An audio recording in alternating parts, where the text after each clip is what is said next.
Hello students, welcome to MJC Learning. Today we are going to learn Public Finance in India, chapter number 8 of Economics. This is part 3 video. In part 1, we have understood the meaning of public finance and introduction of public finance, that is government's finance. In part 2, we have understood the total of public expenditure, that is which are the four ways where government is spending money. Now in this video, that is in part 3 video, we will cover what is public revenue. That is, there are two types of public revenue. So we will understand the meaning and entire detail, that is tax, non-tax revenue sources, direct, indirect tax. We will understand that in detail. What is the meaning of public revenue? Now public revenue means the aggregate collection of income with the government through various sources. That is, government is receiving money from various sources that becomes government's income, and that is called as public revenue. Now when we talk about public expenditure, means government is spending money for people's welfare. That is government's expenses, that becomes public expenditure, government's expenditure. So when government can spend money, when government has money, then only government can spend money. And how government gets money? That is through public revenue. Government gets money, that becomes government's income. And how government gets income? That is through various sources. The two important sources of public revenue are tax and non-tax revenue sources. That is, government receives money by two main way, that is tax and non-tax way. Now we have always heard about the word tax. Let us see what is the meaning of tax. A tax is a compulsory contribution from the person to the government without reference to special benefits conferred. This is according to Professor Seligman. That is, a tax is something where government, that every person has to pay it to the government without expecting anything from the government, that the government will give particular thing to that particular person. It is nothing like that, but it is a person's duty, that a person has to pay tax to the government. Let us see some of the characteristics of tax. It is compulsory contribution to the government, and every citizen of the country is legally bound to pay the tax imposed upon him. That is, it is compulsory. Tax is something which is compulsory and which every person of a country has to pay it. Legally bound means if a person is not paying that, it can be taken to the court if that person is not following the rules of paying tax. So tax is something that every person of the country with given criteria has to pay the certain amount to the government. Then if any person does not pay a tax, he or she can be punished by the government. Then tax is paid by the taxpayer to enable government to incur expenses in the common interest of the society. Now government works for the welfare of the people. Now when government is spending money, how government can spend? Government should have some money with them. So how government will have money? This is through the way of taxes. The payment of a tax by a person does not entitle him to receive any direct and proportionate benefits or services from the government in return for the tax. If a person will say that I am paying tax, so government should give me personally this particular facility, that is not possible. But it is a person's duty to pay certain amount to the government. Tax is imposed on income, property, or commodities and service. Tax is not only imposed on income, but that is also on properties. Like if a person is buying a land or a house, then for that also tax has to be paid. So basically tax is something which is has to be paid, which is legally bounded. And if a person is not following that, government can take that person to the court and A person cannot say that I am paying a tax, so particularly to me, government should give these benefits. That is wrong.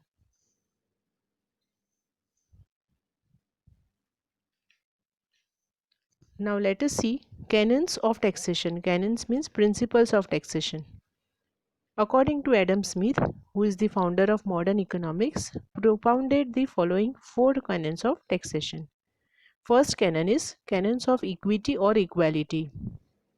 Adam Smith suggested, what is the meaning of equity or equality? That is equal. Okay. So Adam Smith suggested that every person will pay the taxes to the government in proportion to his ability to pay. So taxes is not something that even if a person's income is less, that person has to pay more tax. No, it is not like that.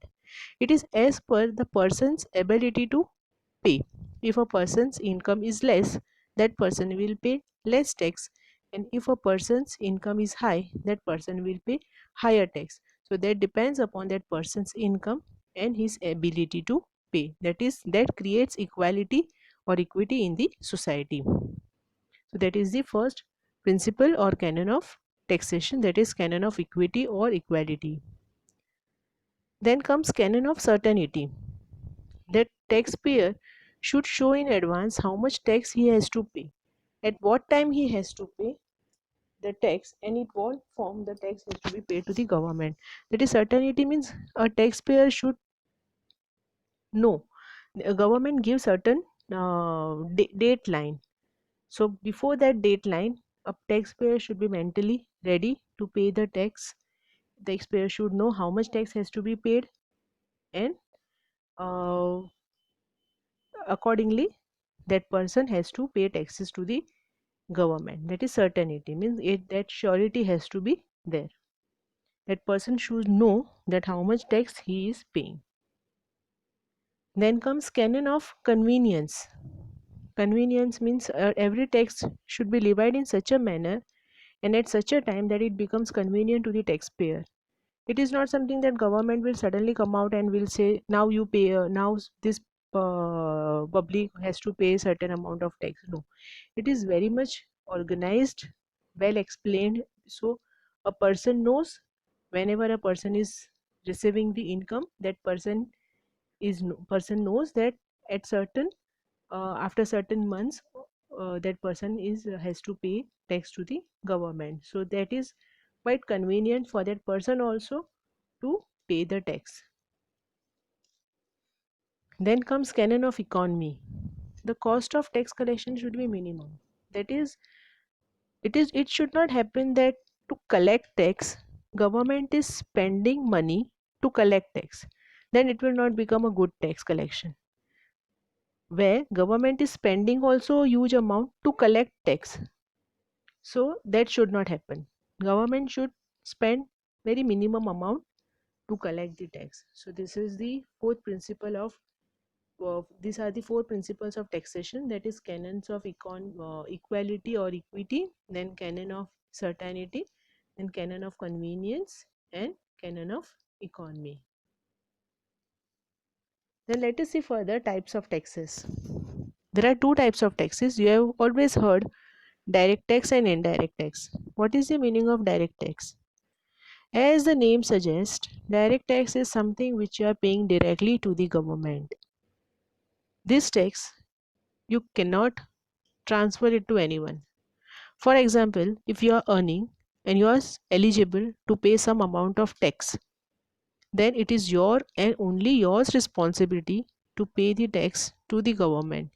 You cannot transfer that amount and you cannot tell the government that instead of me, this amount will be paid by my friend or my father or my brother, something like that. Direct tax has to be paid directly to the government. So when you are earning, some amount of your earning you are paying directly to the government. There is no intermediary in between. There are three categories under direct tax, that is proportionate tax, progressive tax, and regressive tax. Now, proportionate tax is something when a tax is levied at the same and constant rate on all incomes. It is called proportionate. That is, whatever is your income, your tax amount remains same. That is called as your proportionate proportionate tax. Then progressive tax. Progressive means progress. So when income is progressing, your tax amount is progressive. Your income is higher, your tax amount is higher. Your income is lower, your tax amount is lower. So India is following progressive tax. And then we have regressive tax. A regressive taxation where the larger the income of taxpayer and smaller the proportion of tax. So even if the person's income is higher, the amount which a person is paying is lower. That is regressive tax. India is following progressive tax that depends upon person's income. Higher the income, higher will be tax. Lower the income, lower will be the tax. Then we come to indirect tax. As name says, indirect tax means you are not paying directly, you are paying indirectly to the government. Now when you go to the market and you buy any product, you have some amount of taxes mentioned on that product. Now it is GST, known as GST, goods and service tax, which you are paying. To whom you are paying these taxes? You are paying it to the government. Are you paying directly to the government? No. You are giving that amount to the producer of that commodity, and that producer has imposed that taxes. That producer is collecting money from you. That is, you are paying it to the producer, and then producer will further pay it to the government. So that becomes indirect tax. When you buy a commodity, you are paying for that product price. That product price includes GST or whatever tax amount, that is indirect tax. So you are paying that amount to the producer, and that producer will pay that amount to the government. So this is not something you are paying directly to the government, you are paying it indirectly. Indirect taxes can be, these are transferred. As just now I explained, it is not you are paying unlike your direct tax, where directly you are paying it to the government and you cannot transfer that amount to anyone. But indirect taxes, that producer is transferring that amount on your head, and then you are paying it to the government. So this is the meaning of indirect tax. It is levied on goods and services. It is paid at the time of production or sale and purchase of a commodity or a service. The burden of an indirect tax can be shifted by the taxpayer to the other person, for example GST. Now let us see which are the non-tax revenue sources. Non-tax revenue sources means government is receiving money. One way where government is imposing taxes and government is receiving money, and there are other ways also where government is receiving money. Which are the other ways which are called as non-tax revenue sources? First is fee. Now when you go to college or school, you are paying fees. These fees are paid in return of certain specific services rendered by the government. Government is giving some special facilities, some services, and in return you are paying fees, that is registration fee or education fee. So this fees ultimately becomes a income for the government. Then comes prices of public goods and services. So whatever services government is a price is a payment made by the citizens to the government for the goods and services sold to them. For example, railway fares, postal charges. So, for example, for railway, you buy ticket. So that amount of ticket goes to the government. So that is services which is given by the government, and for that you are paying some prices, and this becomes ultimately a revenue source to the government. Then comes special assessment. Special assessment means certain, so if we talk about some local bodies, so like internally within the state, within the city, there are certain local bodies which give some facilities, like for the road services, for betterments of the roads, for betterments of the electricity, then water supply. For these facilities are given, and for that they impose some amount of charge, and that is ultimately, that becomes revenue to the government. Then comes fines and penalties. If you break any rules, and for that fines are charged to you, or some penalties, like for example violating traffic rules. If you break any traffic rules, and traffic police is charging some penalties from you, that becomes ultimately government's revenue. That money goes to the government. All these are what we are learning right now is sources of revenue. That is, government is getting income through different ways. So which are the different ways of receiving income that we are learning right now. Then comes gifts, grants and donations. Government gets gifts from the public, then grants, donations from the foreign companies, from the local companies, from foreign companies also. So this grants and donations becomes income from the government. This foreign aid has become an important source of development finance for a developing country like India. But this source of revenue is uncertain in nature. It is not something that definitely a foreign company will help. That depends upon situation to situation. If suppose if you talk about India, India is having good relation with particular country, then that country will give some facilities, some donations to India. But if India does not have any good relations with a particular country, then it might not get. Then comes special levies. This is levied on those commodities which for the consumption which is harmful to the health and well-being of the citizens. For examples, duties. There is heavy duty levied on wines, opium and other intoxicants, the drinks which we talk about, the hard drinks. And why government impose heavy duties on such things?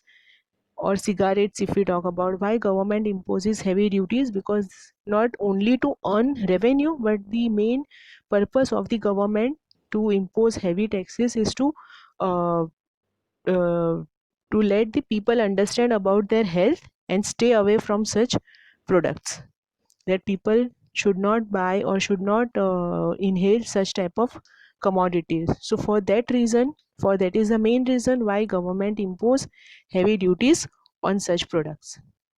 And then comes last, borrowings, that government can borrow from the people in form of deposits, bonds, etc. And also government gets borrowing from foreign governments and organizations such as IMF, that is International Monetary Fund, and World Bank, etc. From these banks, also government gets borrowing. So this also becomes government's part of revenue. So in this video, we have learned about non-tax revenue sources. We have learned about types of taxes, that is direct and indirect tax. Direct tax, the meaning is which is directly paid to the government. Indirect tax, which is not directly, it is paid to the government only but not directly, indirect way. Then principles of taxations, we have seen 4 principles of taxation. Also we have seen characteristics of tax, that is compulsory and legally bound, and a person has to pay tax, that is in proportion to his income. So this is about public revenue, where government is receiving money from different sources. In next video, that is in part 3, we will learn about goods and service tax, some details about the sources, goods and service tax, and also we will learn about public debt. Thank you.